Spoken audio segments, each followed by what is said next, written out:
Today Freedom Central is in Zurich chatting to Ruth Huber about her book and her work. So Ruth, thank you very much for taking the time to speak to us. I wrote this several years ago actually. Rückerinnerung means if you remember where you come from, who you are, who you truly are, then you get highest consciousness. Okay. Because it's all in our back, it's all there. We don't have to find it in the future. It's not far away in on the horizon.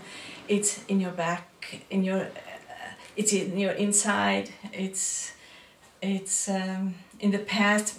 Although time is a difficult concept, but let it keep it simple. If you have these lifetimes on this planet and other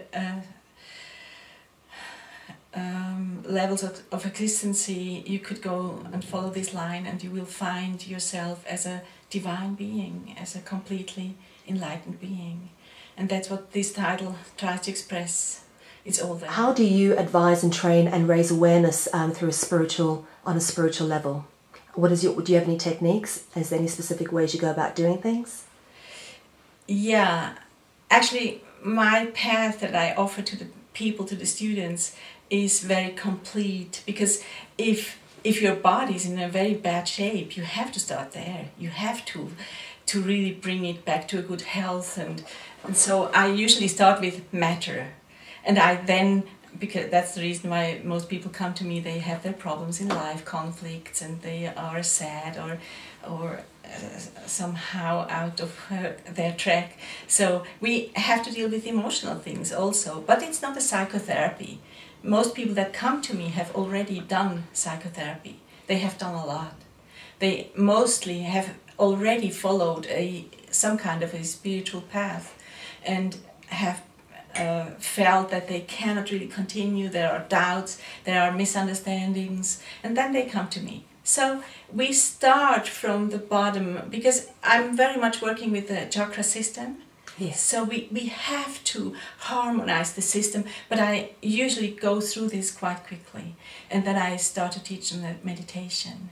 Because everything that you see and experience through your personal chakras, which is 1 to 6, is a mirroring of something that was already there in the spiritual or in the astral. So I often compare it with a painter who wants to create a wonderful painting. It's already somewhere. And then he takes the canvas and the brush and the color and everything and brings it into matter. And our life here in this body is just a reflection of something that was already there. So for me it's very important to show a way to get in touch with the blueprint. And part of it is in the astral, which still belongs to this life, which still is emotional, which still includes karma. And part of it is in the spiritual realm. And this is free, completely free.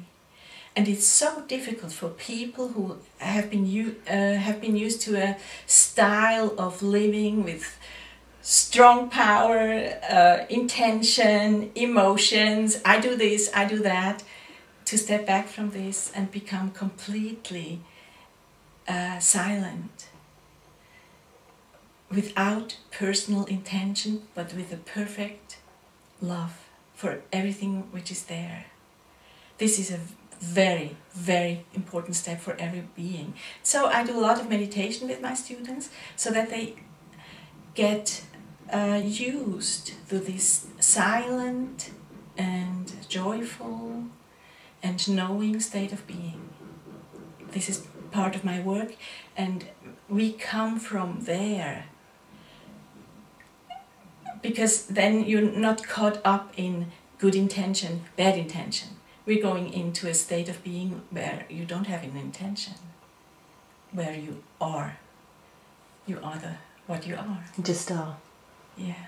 I especially want to stress out what technique I don't use. Okay. Because people very often expect to be hypnotized for going back to previous lifetimes, and I'm not going to do that. I never hypnotize, because I think that hypnotic states open a door which should be closed, which is already open and which should be closed.